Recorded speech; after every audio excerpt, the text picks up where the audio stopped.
Straight का 6 गई। बस यार इस पिच पे अरे ये भी गया नहीं, थैंक गॉड ये थैंक गॉड। ये 6।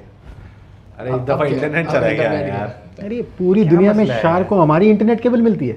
भाई 2G के ज़माने में जी रहे हैं सीरियसली। इसका हल क्या है? देखिए हमारे आप परेशान मत हो, अगले महीने गवर्नमेंट 6 बैंड में 597.2 मेगाहर्ट्ज़ स्पेक्ट्रम की ऑक्शन करने जा रही है। उसके बाद अब देखिएगा आपका इंटरनेट ऐसा HD चलेगा, मज़ा ही आ जाएगा आपको। क्यों, क्या शार्क स्पेक्ट्रम नहीं खाती? अरे स्पेक्ट्रम कैसे खाएगी, वो तो रेडियो वेव्स होता है ना। रुके मैं समझाता हूँ। मैं और आप दो तरह का इंटरनेट यूज करते हैं। पहला होता है फाइबर टू द होम या FTTH। ये फिक्स इंटरनेट होता है जो कि फाइबर ऑप्टिक की केबल से कनेक्टेड होता है। फॉर एग्जाम्पल हमारे घर और ऑफिस में जो वाईफाई की डिवाइसेज हैं उन्हें FTTH कहते हैं। दूसरा इंटरनेट होता है मोबाइल डेटा, जिसे मैं और आप आम जबान में 3G या 4G कहते हैं। पाकिस्तान में जो स्पेक्ट्रम की ऑक्शन होने जा रही है उससे मोबाइल डेटा की स्पीड पर असर पड़ेगा। कैसे, उसे समझने के लिए आपको पहले ये समझना पड़ेगा कि मोबाइल डेटा काम कैसे करता है। फर्ज करें आपको एक YouTube की वीडियो देखनी है। जब आप वीडियो पर क्लिक करते हैं तो आपका फोन आपकी रिक्वेस्ट को बाइनरी कोड्स यानी 0 और 1 में कन्वर्ट करता है। फिर ये कोड रेडियो वेव्स में कन्वर्ट होता है। आपके फोन के अंदर एक छोटा सा एंटीना इन रेडियो वेव्स को नियरेस्ट सेल टावर तक ट्रांसमिट करता है। ये टावर फाइबर ऑप्टिक की केबल से कनेक्टेड होता है और एक बहुत पावरफुल एंटीना की तरह काम करता है। सबसे पहले ये टावर आपके फोन से आने वाली रेडियो वेव्स को रिसीव करता है, फिर इन वेव्स को इलेक्ट्रिकल सिग्नल्स की फॉर्म में कन्वर्ट कर देता है। उसके बाद ये टावर सिग्नल फाइबर ऑप्टिक की केबल के जरिए उन सिग्नल्स को ट्रांसमिट करता है। फाइबर ऑप्टिक की केबल्स दुनिया भर में इंटरनेट कनेक्टिविटी के लिए यूज होती हैं। ये केबल्स सिग्नल्स को उस डेटा सेंटर तक लेके जाती हैं जहां आपकी YouTube वीडियो स्टोर है। अब अगर वो डेटा सेंटर आपके मुल्क में है तो ये सिग्नल्स वहां जाएंगे, लेकिन अगर किसी दूसरे मुल्क में है तो ये सिग्नल अंडर सी केबल्स या सबमरीन केबल से ट्रैवल करते हुए उस कंट्री तक जाएंगे। डेटा सेंटर से आपकी वीडियो छोटे छोटे पैकेट्स की फॉर्म में वापस आएगी और आपके मोबाइल की स्क्रीन पर प्ले हो जाएगी।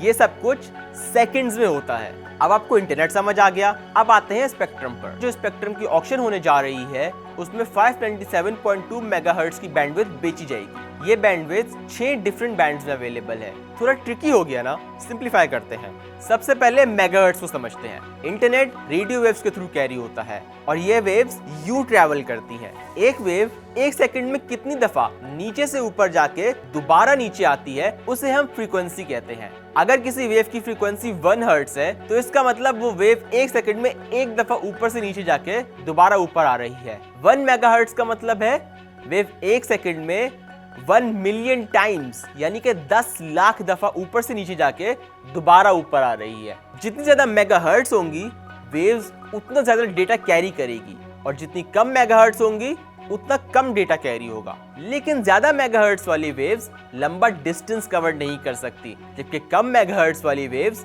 लंबा डिस्टेंस कवर कर सकती हैं। बेसिकली अर्बन सेंटर में इंटरनेट कनेक्शन के लिए ज्यादा मेगाहर्ट्ज वाली वेव्स प्रेफर की जाती है, क्योंकि बहुत सारे सेल टावर्स होते हैं और वेव्स को शॉर्ट डिस्टेंस ट्रैवल करना पड़ता है।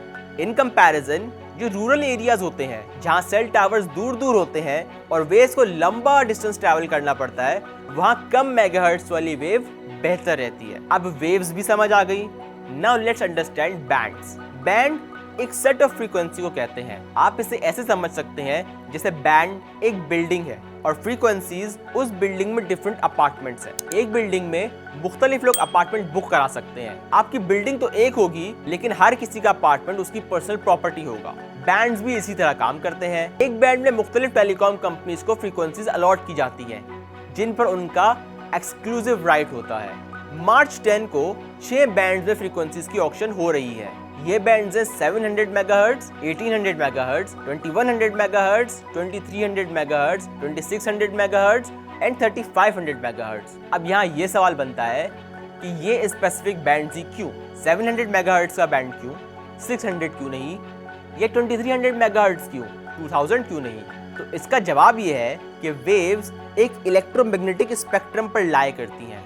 ये स्पेक्ट्रम 0 हर्ट्ज से शुरू होता है और इन्फिनिटी तक जाता है। डिफरेंट फ्रीक्वेंसी की वेव्स डिफरेंट कामों के लिए इस्तेमाल होती हैं। जैसे फॉर एग्जांपल कुछ वेव्स रेडियो ब्रॉडकास्ट के लिए यूज होती हैं, कुछ वाईफाई के लिए होती हैं, कुछ वायरलेस कम्युनिकेशन के लिए होती हैं और कुछ नेविगेशन के लिए होती हैं वगैरह वगैरह। तो यानी एक लिमिटेड स्पेक्ट्रम बचता है जो इंटरनेट डेटा के लिए आइडियल होता है।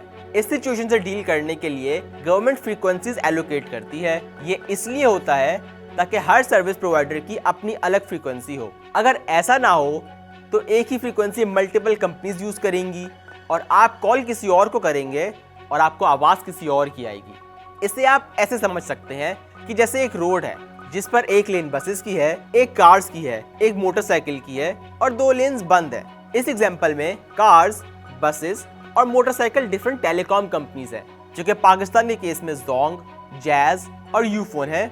जो लेन यानी फ्रीक्वेंसी जोंग को एलोकेटेड है वो सिर्फ जोंग के सब्सक्राइबर ही एक्सक्लूसिवली यूज करेंगे। रिमेंबर, मैंने ऊपर कहा था कि इस रोड पर 2 लेन्स बंद हैं। अगर हम वो 2 लेन्स भी खोल दें तो ज्यादा ट्रैफिक रोड से गुजर सकेगा।